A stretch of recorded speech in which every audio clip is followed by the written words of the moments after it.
Perlawanan Vietnam menentang dengan Malaysia kali ini bukan lagi soal kelayakan. Malaysia secara rasminya dah pun tersingkir daripada kelayakan Piala Asia 2027.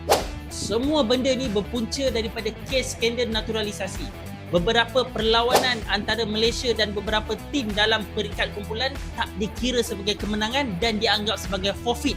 Tewas 0-3. Kesannya mudah, mata pasukan Malaysia dipotong dan Vietnam sah layak ke Piala Asia 2027. Ini bukan lagi soal kemenangan, menang atau kalah mahupun kelayakan ke Piala Asia, tapi soal maruah. Vietnam menerima kunjungan Malaysia dengan keyakinan yang tinggi, bermain dekat tempat sendiri dan mempunyai satu skuad yang agak stabil menentang dengan Malaysia untuk malam ni.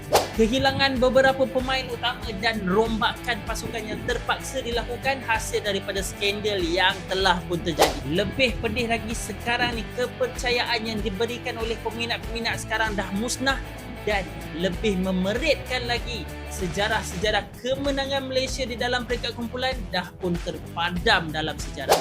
Daripada pasukan yang hampir layak ke Piala Asia untuk 2 kali berturut-turut, kini sekarang kita hanya untuk melengkapkan jadual, tapi bukan sekadar untuk melengkapkan jadual, ini adalah perlawanan maruah untuk pasukan Malaysia. So, apa pun Harimau Malaya tetap di hati, kita bersatu untuk bola sepak negara. Aku predict yang Malaysia mampu untuk bagi saingan terhadap Vietnam. Walaupun tak menang, tapi bermain dengan maruah. So, ayo Harimau Malaya.